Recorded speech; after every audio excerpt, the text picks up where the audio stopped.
So day 8 was yesterday. It was a day 9 or day 10 of this circus show, freak show called the Diddy trial.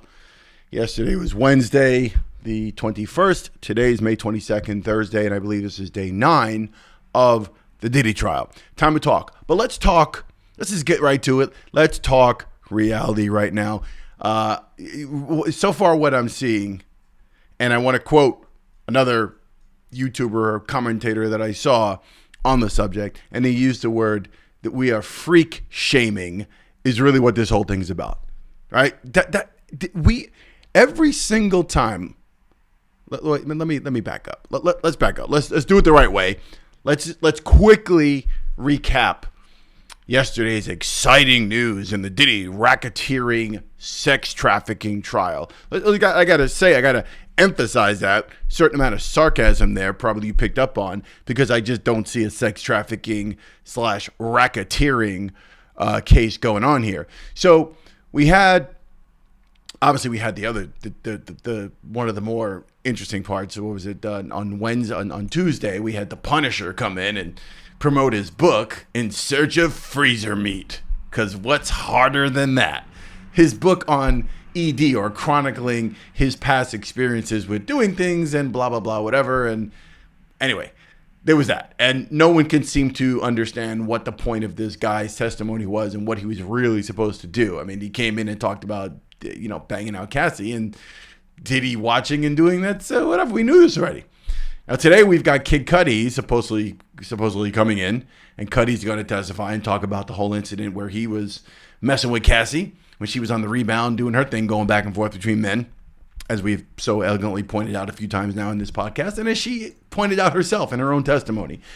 Going back and forth between celebrities, she was with Cudi for a second, and apparently there were threats made against him by Diddy to put him in his place, basically. Stay away from my girl. Stay away from my freak. That's my freak.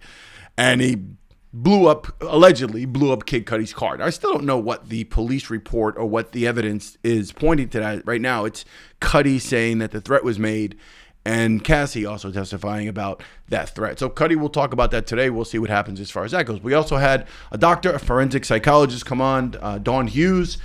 She came on to testify about trauma, Stockholm syndrome, and things along those lines, as far as women being victims of abusive relationships and whatnot. And then we had his ex-assistant, George Kaplan, this guy, come in to talk about being Diddy's ex-assistant and the things he would do for Diddy, and all the things he had to do. And he got, I think, maybe $125,000 a year he made. Now I want to quickly let's go over a little bit of this guy's testimony, because this is from The Independent. I want to just read this with you, because again, I'm looking at all this like, where is the racketeering? What is going on here? Former assistant to Sean Diddy Combs described how he would tidy up his boss's hotel rooms, a task that included picking up empty bottles of baby oil used during freak-offs, sex marathons, to avoid the mogul suffering embarrassment upon checkout. Now, right there, that's a standard job description for anybody working, for anyone in that industry. There's someone that does that job, whether it's for $125,000 a year and it's one person who always does it, or whether it's a team of people who do it. Chances are, if you're a musician or someone in that world of entertainment, and you're known to be a swinging playboy or whatever it is that you do, there's probably someone who does that job for you. This is nothing new. This is nothing exciting. Okay, nothing revealing there. George Kaplan, 34, told the jury he had already been working at the rapper's holding company, Combs Enterprise, for 10 months when he was promoted in September 2014 to serve as an executive assistant to Diddy. This is a promotion, getting to clean up baby oil. In this role, he carried the music mogul's bags, ensured his homes were organized before he arrived, and set up and later cleaned up his hotel rooms, he told the court. Kaplan arranged hotel rooms for Diddy in Los Angeles, Miami, New York City by bringing the hotel bag, which included clothes, speakers, candles, liquor, baby oil, and lube, he testified. This is redundant at this point. Baby oil and lube. Baby oil and lube. Baby oil. Nothing has done more for baby oil and lube than the Diddy case. All right, sales of Astroglide and Johnson & Johnson's baby oil have probably gone through the roof. Although Kaplan never called the hotel stays freak-offs, other witnesses, including male escorts and Diddy's ex-girlfriend Cassie Ventura, have testified that these items were frequently used during the marathon sexual encounters. Again, where's the crime in all of this? What? After the hotel stays, spanning anywhere from 12 hours to days, Kaplan grabbed the rapper's personal belongings from the room and returned the room to a polished state, he told jurors. This process included picking up empty bottles of Gatorade, liquor, and, you guessed it, baby oil. On one occasion, he recalled picking up an unidentifiable brown crystallized powder on the bathroom sink counter.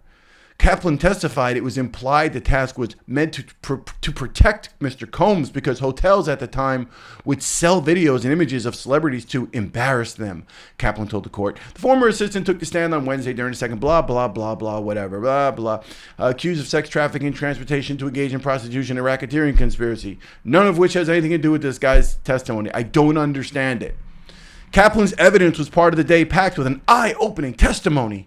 The hotel rooms were booked under the alias Frank Black, Diddy's alias, and an homage to Biggie Smalls, who used the name Frank White, who, if you know who Frank White is and where Biggie got that from, Biggie got it from Christopher Walken's character in The King of New York. Fantastic film. I talk about that on one of my other channels. You can check that out some other time. All right. The former assistant testified that he worked 80 to 100 hours per week for $125,000 per year. I think he was underpaid. I think he might have been a little underpaid. It was 80 to 100 hours per week. 100 hours per week. That's a lot. But he probably got all the perks and benefits that went with this job, right? I mean, you're an assistant to Diddy. He probably had, time off here. And his time off was probably spent, in pretty swanky places. He probably got good food, good meals, he rode in nice cars, I'm assuming, right? So there was some perks to that. The former assistant testified, forensic psychologist Dawn Hughes spoke generally. Okay, so that was the other thing. Dawn Hughes, she spoke. So again, I ask my listening audience, people, again, I don't want to come in here and just regurgitate all of the testimony and the transcripts that are being provided to us by the people who are inside the courtroom, who are reporting on their Instagram and their TikTok feeds and going live with all the latest updates. This is all making for incredibly nice YouTube thumbnails and catchy headlines because it's all about baby oil, Astroglide, and freak-offs with male escorts. None of this having anything to do with racketeering. I'm sorry. There are a couple people, including Harvey Levin, TMZ, who feel the same way I feel. I'm not in a minority on this one, right? We all agree that Diddy was a control freak and an abusive man, especially towards women. So he was a bit of a punk and a coward, and he treated women a certain way.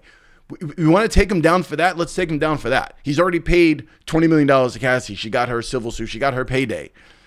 For her, for the pain and suffering that she endured under this man, right? If you want to make a case against this guy for beating women and for being a horrible boss and for being that dude, make that case. Go ahead and make that case. But racketeering, in other words, some organized network of crime to enhance the enterprise for profit.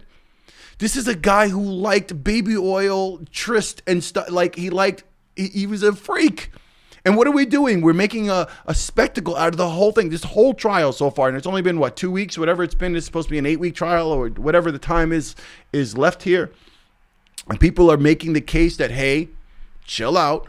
The prosecution's building their case brick by brick. All of these things are meant to establish the fact that Diddy had some sort of control over people, and that moves to the racketeering charge. I'm sorry, the racketeering charge is going to require more than that. It also requires more than just one individual sort of getting hotel rooms with baby oil and Astroglide and hiring strippers and sex workers. Like you telling a couple of your assistants, hey, make sure there's condoms or make sure there's baby oil in the room tonight and clean up when I leave. This is not racketeering. It's simply not racketeering. And I don't care who, go in the comments and let me know if you have a different definition of it or you have some way of arguing the case that so far what's been presented shows a man in charge of a criminal enterprise that's orchestrating all these different things in the efforts to, he's not building the bad boy label or his liquor brand, right? There's no evidence here where he forced people and had other companies or clubs, let's just say, I'm just making up an example, where he had some New York clubs or LA, Miami clubs, and they were forced to serve Ciroc only. And there's evidence of him paying people and making sure and threatening people that he only had to serve Ciroc. That would be enhancing the brand, enhancing the enterprise, and it would be organized enough to sort of speak to those racketeering charges. As far as the trafficking goes, trafficking does not exist here. So far, with the guy, the Punisher that came on, and from what I can tell, we haven't had any of these workers, these escorts that were dealing with Cassie, we haven't had any of them sort of flown in from Miami to New York, or flown from, take your pick, or driven from Long Island, let's say, to New Jersey, to Alpine, New Jersey, right? We don't have this across state line thing for the purposes or rationale of having relations with, being paid for their relations. They're being paid for their time, and we haven't had anything going over state lines. So this, again, I beg that this is becoming a joke almost. Like I almost don't want to do these videos, because it's just like, okay, I need to find, and I'm not good at this, you can probably tell, I got to find a thumbnail that's going to sort of be a wrap up, or it's a quick summary, or it's going to entice you to want to see the video. Maybe I'll get really creative with that one for this one. I don't know. But it's like, oh, Diddy, oh, oil, oh, it's shocking. They showed the photos from, I want to talk about this really quick. They talk about the photos from the Miami raid, okay? And the Miami raid, let's get into this. They showed all of the items that the feds found in that raid in his Miami home, right? And what was it? Again, little carts and little boxes full of baby oil and Astroglide. I'm almost getting sick of saying it. Baby oil and Astroglide. Drugs. Little packs of, mind you, again, not moving weight. He's not moving bags and ounces of cocaine and kilos of cocaine or weed or anything like that. We're talking about random recreational use drugs. Again, par for the course for a rock star or a billionaire industry hip hop mogul. Right? This is the stuff they're finding. Oh, and this is the one. This is the one that I thought was really going to do it. This is what I thought was going to really he was going to be done for life. The boots. Oh, it's some black rain boots. The black rain boots. I was like, wait a minute, I have a pair of black rain boots. I've got rain boots. What's the crime there? But then there's another photo showing inside the rain boots were cell phones, probably burner phones, backup phones, in the rain boots. What is the crime there? Who doesn't hide their burner phones in their rain boots, in their Timberlands or wherever? If you have a burner phone, you probably hide it in your boots. I don't understand. Like, they make it seem like, oh my God, this is the gotcha moment. And people are on YouTube with their thumbnails and their descriptions. And when they come on, they're, oh, you got to hear about this. Oh, the photos came out. Oh, the damning evidence. What evidence? You could probably go into your neighbor's home and find recreational drugs, a couple of pills, some ecstasy, MDMA, whatever it is, depending on where you live. Some weed, some joints lying around, some vape pens, and some condoms and lube. If they have a normal, decent sex life, you're going to find something. I mean, it's ridiculous that this guy is being brought through the media and being dragged through the court system. And I want to be clear, I'm not defending Diddy. Like, I don't want this to turn into, I'm just, from a legal perspective, from a moral obligation of saying what is really happening here. You are essentially taking this man and dragging him through the mud for his sex life. It's really what you're doing right now. There hasn't been anything else. The idea that he's a horrendous bastard, and we saw the way he treated a woman and the way he threw Cassie around, that's part of our general thought about his character. Yes, I agree. No question there. You're not going to hear me argue for Diddy's personality. But does the man deserve to go to jail for life? And are we really going to have a trial where we're dragging him through the mud because so far he likes baby oil and freak-offs? This is dangerous ground as far as I'm concerned. I'm making light of it, but at the same point, I just think, prosecution, make your case already. Get to the racketeering. Show me much more of a criminal enterprise instead of every single day someone's bringing up photos and more testimony about baby oil and Astroglide. Hopefully I won't have to say that again on this episode. I'm done. Time to Talk Podcast.